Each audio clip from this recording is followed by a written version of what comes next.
Creo que algo que llama mucho mi atención y que muchas personas a veces no saben de crecer en un país en Latinoamérica como Colombia es que cuando tú eres niño y así como me ocurrió a mí, le ha ocurrido a muchas personas, cada semana vas a la iglesia y escuchas que dicen que Jesús es el Cordero de Dios que quita el pecado del mundo.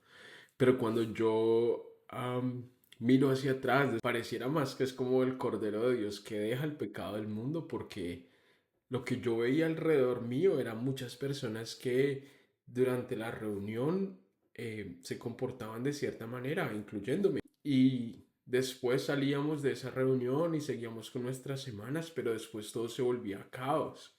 Yo veía la misma actitud que estaba ocurriendo en el domingo, no se preservaba a lo largo de la semana. Y en cambio, en este momento que miro hacia atrás, veía que el pecado antes abundaba. Y esto es en los hogares de la mayoría de familias en Colombia. Esto es muy loco, porque en este punto podemos mirar que muchas personas están buscando en Dios aquel que traiga esperanza a sus corazones, pero después de ver que esto es lo que Dios hace, esa imagen distorsionada de quién es Él termina matando la esperanza en el corazón de las personas. Y algo que me llama la atención de lo que dice Dios en su palabra es que antes de que Jesús viniera, ese cordero, ese aquel que iba a ser sacrificado para que su sangre borrara el pecado, antes de que él viniera, hubo alguien que fue enviado para preparar el camino para él. Cuando yo pienso en esto, yo veo completamente que este es el diseño de Dios, porque dice que un ángel vino y le decía que una mujer que se llamaba Elizabeth, dentro de su vientre habría un varón y que él sería lleno del Espíritu incluso mientras él estaba en el vientre. Su nombre sería Juan, Juan el Bautista. Así que esto es algo que es completamente glorioso, que él estuviera lleno de su Espíritu, pero empoderado por el Espíritu. Él era un hombre que podemos ver que había sido enviado a preparar para Jesús. Y 30 años después, justo antes de que iniciara el ministerio de Jesús, Juan se levantaba y lo que él predicaba, la forma en la que él estaba preparando el camino para Jesús, era diciendo, arrepiéntanse, sean bautizados y den frutos de arrepentimiento. Esos frutos implicaban que las personas tenían que morir a la forma en la que estaban viviendo, alejarse completamente de ese pecado y empezar a vivir una vida diferente. De forma muy específica, él le decía a cada persona que estaba alrededor de él y lo hacía sin temor, tienes que dejar de hacer esto. Tú, aquel que robas, tienes que parar de robar. Tú, aquel que estás cobrando impuestos en usura, tienes que parar de hacerlo. Tú, aquel que ves a tu hermano que está en necesidad y no lo ayudas, tienes que parar de hacerlo. Y era muy concreta la forma en la que él estaba llamando a las personas a cambiar su comportamiento. Ese bautizo era el paso cero para lo que Jesús iba a venir a traer. Jesús venía trayendo un mensaje del reino de los cielos. Pero a mí también me llama la atención que la primera palabra del primer sermón que él predica fue arrepiéntanse. Por mucho tiempo yo pensé que la palabra arrepentimiento significaba sentirse mal.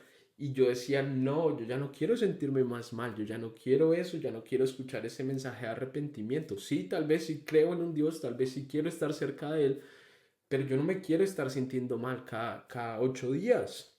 Entonces yo creo que es posible vivir una vida de esa manera porque eso es lo que yo veo a mi alrededor y así crezco y empiezo a adaptarme a esa sociedad en la que yo veo que no hay necesidad de arrepentirse porque igual el domingo vas a ir y vas a estar en la iglesia y todo va a estar bien y sigo viviendo conforme a lo que veo alrededor mío. Cuando yo veo lo que dice la Biblia, me doy cuenta que yo estaba completamente separado de Dios. Y la realidad es que ese es el efecto del pecado en una persona, separar completamente a esa persona de Dios. ah, Y esa es una de las razones por las cuales Dios odia el pecado, pero también por las cuales Él viene a entregar su vida para quitar ese pecado, no para dejarlo, de manera que nada nos separa más de Él. Entonces, cuando Jesús le decía a las personas arrepiéntanse, Él no les estaba diciendo quiero que te sientas mal. La palabra arrepentimiento significa tener un cambio de dirección en la forma de pensar. Y claramente, si hay un cambio de pensamiento, también va a haber un cambio de dirección en la forma de caminar, de vivir, de actuar, de orar. Y eso inicia en el corazón. Cuando nosotros veíamos que Jesús pasaba por muchos castigos y sufrimiento y su espalda era latigada, Él fue llevado a una cruz y fue tratado como un criminal, aun cuando Él nunca había pecado, Él nunca había desobedecido, Él nunca había dejado que el orgullo llenara su corazón o pensar que Él podía hacer las cosas a su manera mejor que lo que Dios le había dicho que hiciera.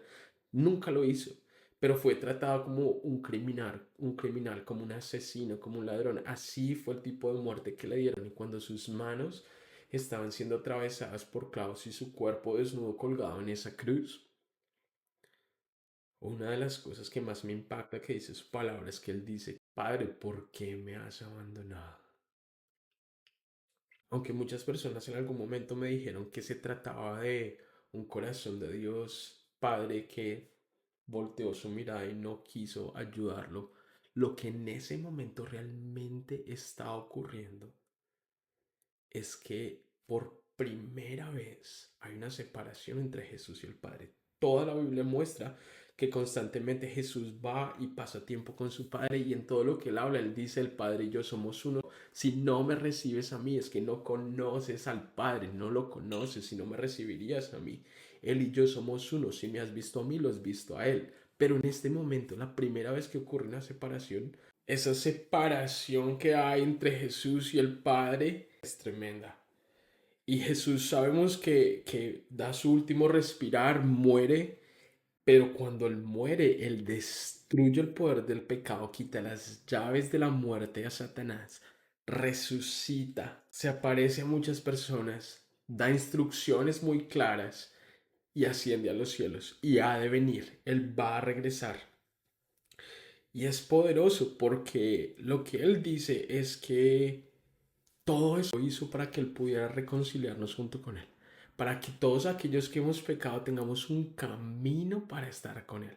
Pero hay algo que quiero decir y es muy importante y es que para nosotros poder participar de esto necesitamos pasar por arrepentimiento. Y ese arrepentimiento del pecado, ese arrepentimiento de esas cosas que nos separan de Dios. También creo que hay un paso inicial en ese proceso de arrepentimiento. Tengo que dejar de ser yo quien decide qué es lo que está bien y qué es lo que está mal. Y voy a empezar a poner mi confianza en todo lo que Él dice. Y si Él dice que algo está mal, yo lo voy a creer y voy a alejarme de eso. Porque aun si yo lo creo o no, eso terminará alejándome de Él. Em, es interesante, en más de 10 libros de la Biblia, incluyendo Antiguo y Nuevo Testamento, Dios dice que Él no escucha la oración de pecadores.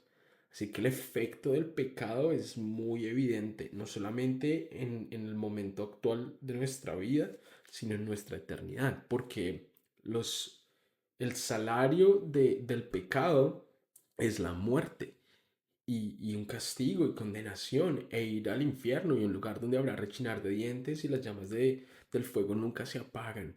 Y en realidad hemos creído que las personas buenas nunca van a ir allí, pero eso no lo dice la Biblia.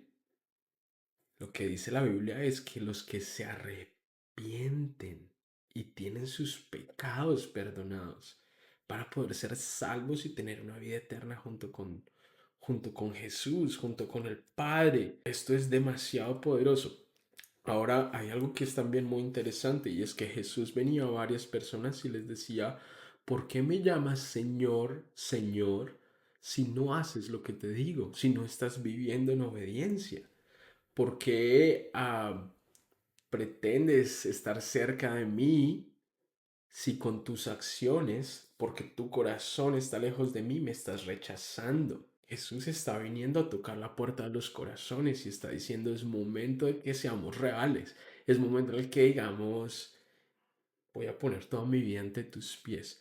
Y cualquier persona que me esté escuchando, que en este momento esté diciendo, yo realmente quiero estar cerca de Él y yo estoy dispuesta a completamente pagar el precio que sea necesario para estar cerca de Él, hay esperanza, porque Él hizo un camino para limpiar cualquier cosa que has hecho. No me importa si lo que hiciste ha sido demasiado grave, que te ha cargado en condenación y culpa por muchos años o en vergüenza, que tú mismo crees que no hay alguna forma en la que eso pueda ser perdonado, que no lo mereces. Yo estaba en esa posición.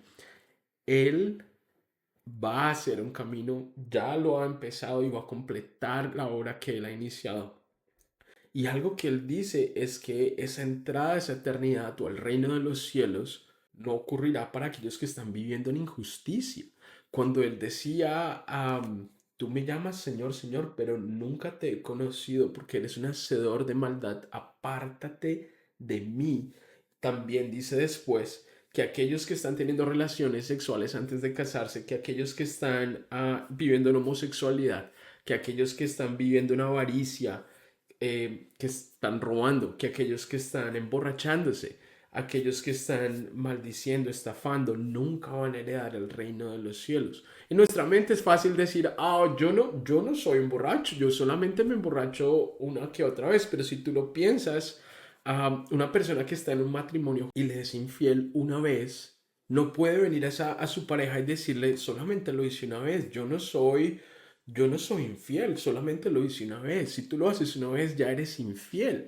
Pero cuando nosotros pensamos aquel que se emborracha de vez en cuando no es un borracho, es como si nosotros creyéramos que la ofensa es menor porque no le estamos haciendo daño a nadie. Pero si tomamos la perspectiva de lo que dice la palabra, cuando tú te estás parando en pecado, ya sea en borrachera, inmoralidad sexual, lujuria, arrebatos de ira, falta de perdón, tú estás siéndole infiel a Dios.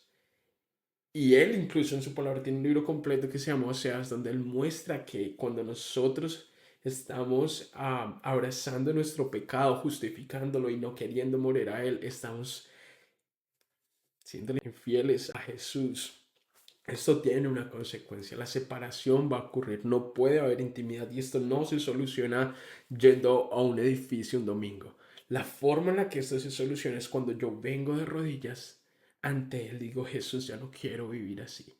Yo quiero que ese pecado que tú cargaste en la cruz, que te separó del Padre, sea el mío.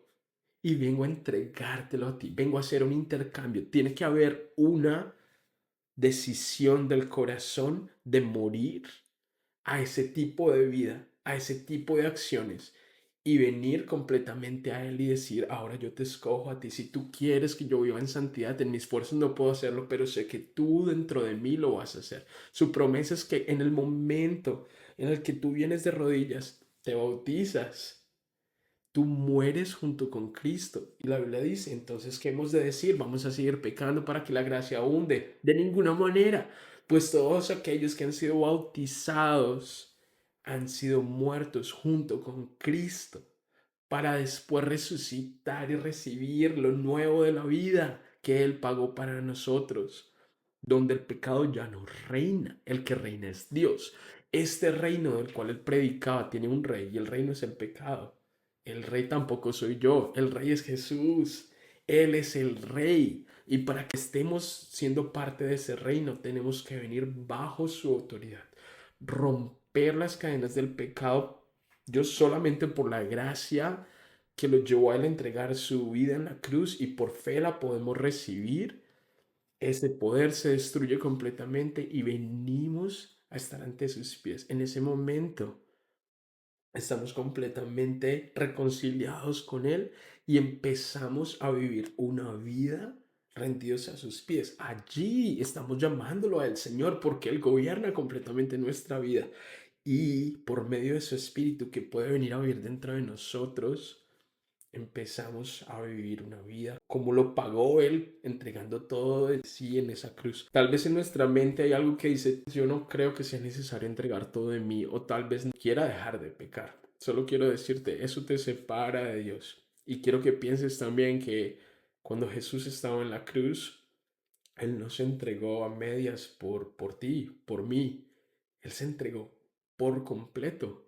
Él murió una vida completa que él podía haber tenido aquí y cuando no lo merecía cargó con nuestro castigo para que nosotros podamos tener vida y vida en abundancia. Una vez tú estás a los pies de Jesús, es momento de, la Biblia dice, trabaja tu salvación con temor y temblor. Haz que realmente tu vida esté mostrando el Dios al que alabas, que has decidido en tu corazón seguirle y aunque lo necesitas cada día para mantenerte en esa santidad, tu corazón nunca se desvía para ir tras el pecado.